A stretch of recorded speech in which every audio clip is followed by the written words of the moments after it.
آج کا اختلافی نوٹ آیا یا آرڈر آیا جسٹس منصور علی شاہ صاحب کا، جسٹس مندوخیل صاحب کا، آپ اس کو کیسے دیکھ رہے ہیں؟ چونکہ وہ یہ کہہ رہے ہیں کہ اب 4-3 ہو گیا ہے، یعنی کہ جو پٹیشنز دائر کی گئی تھیں، جو از کو نوٹس لیا گیا تھا، اس کو انہوں نے مسترد کیا تھا کہ جی آپ پارلیمنٹ میں جائیں، آپ عدالت میں آئی کیوں رہے ہیں انتخابات کے حوالے سے؟ یہ بیسیکلی تو ڈائسینٹنگ نوٹ ہے اور ڈیسیجن تو بہت پہلے آیا تھا. انہوں نے شارٹ سا آرڈر اس وقت دے دیا تھا جو 2 پیج کا. منصور علی شاہ صاحب اور مندوخیل صاحب کا آرڈر جو شارٹ آرڈر میں موجود ہے وہ 2 پیج کا تھا. اب ڈیٹیل ریزنز انہوں نے دیے ہیں جو آج آئی ہے اور مختلف قسم کے سوالات انہوں نے اپنے بنائے ہیں اور ان کا آنسر کیا ہے.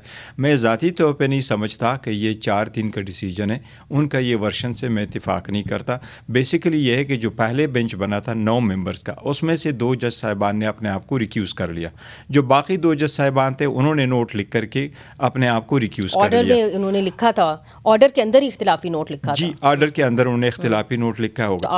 آپ جب پروسیڈنگز ہو جاتی ہے تو یہ سپریم کورٹ کی رولز کے مطابق ایک طریقہ کار وضع ہے. وہ یہ کہ اگر کیس چل رہا ہے اور اس میں سے ججز صاحبان کی تعداد کم ہو جائے تو کیس کنٹینیو کرتا ہے.